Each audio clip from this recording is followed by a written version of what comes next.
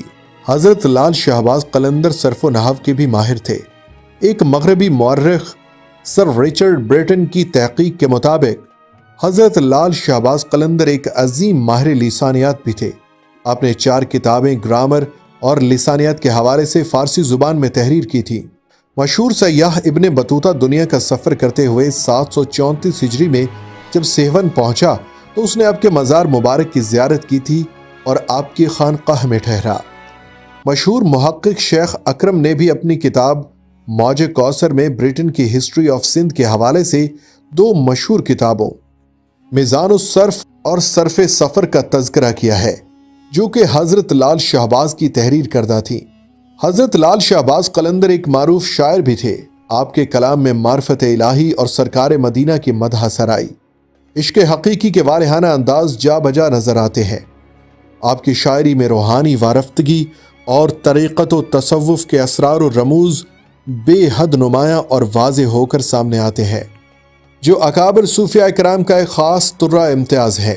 حضرت لال شہباز قلندر اپنے کلام میں عبد و معبود کے رشتوں کی ترجمانی اتنے حسین پیرائے میں کرتے ہیں کہ پڑھنے اور سننے والوں کے قلوب میں گداز اور عشق و محبت کا جذبہ فروزہ ہونے لگتا ہے۔ آپ کو لال کہنے کی مختلف روایات ہیں۔ بعض مورخین کا کہنا ہے کہ لال شہباز قلندر کا خطاب آپ کے پیر و مرشد نے عطا فرمایا تھا۔ ایک روایت یہ بھی ہے کہ آپ اکثر لال رنگ کا لباس زیب تن فرمایا کرتے تھے، کیونکہ یہ اہل مروند کا مخصوص لباس تھا۔ جب آپ اپنی عمر کے 16 سال مکمل کر چکے تھے کہ آپ کو ملتان جانے کا خیال آیا۔ آپ کے دوست حضرت بہاؤالدین ذکریہ اب اس دنیا میں نہیں رہے تھے۔ ان کے فرزند حضرت صدر الدین عارف ان کے جانشین تھے۔ حضرت صدر الدین عارف کو جیسے ہی معلوم ہوا کہ حضرت لال شہباز قلندر چند خدمتگاروں کے ہمراہ ملتان آ رہے ہیں، تو آپ کو نہایت تذک و احتشام کے ساتھ اپنی خانقاہ پر لے گیا۔ اس وقت شہزادہ سلطان محمد تغلق حاکم ملتان تھا۔ اس نے بھی اپنے دربار میں محفل سما رکھی اور حضرت لال شہباز کو اپنے دربار میں مدعو کیا۔ آپ نے دعوت قبول کر لی۔ کہتے ہیں اس محفل میں دوران سما اچانک حضرت لال شہباز قلندر پر وجد کی کیفیت طاری ہو گئی۔ آپ حالت وجد میں اٹھ گئے۔ سلطان نے خواہش ظاہر کی کہ آپ ملتان ہی میں قیام فرمائیں، مگر آپ نے فرمایا کہ آپ سہون میں ہی رہیں گے۔ آپ کے ساتھ سلطان محمد تغلق کو اتنی عقیدت تھی کہ سلطان کی وفات کے بعد سلطان کی میت کو ٹھٹھا سے سہون لایا گیا اور آپ کی خانقاہ کے قرب و جوار میں دفن کیا گیا۔ حضرت لال شہباز قلندر نے تقریباً 103 برس، بعض تذکروں کے مطابق 112 برس کی عمر پائی۔ آسمان ولایت کا یہ شہباز اور سہون اور سندھ کے گرد و نواح کے تاریک علاقوں کو نور اسلام سے منور کرنے والا یہ آفتاب 18 شعبان المعظم 673 ہجری بمطابق 1275 میں غروب ہو گیا، لیکن لوگوں کے دلوں میں تا قیامت اس آفتاب کی روشنی باقی رہے گی۔ دعا ہے کہ اللہ تعالی ہمیں ان بزرگوں کی زندگیوں کی طرح درویشی اور ایمان کی پختگی عطا فرمائے۔ آمین ثم آمین۔ السلام علیکم ورحمۃ اللہ وبرکاتہ۔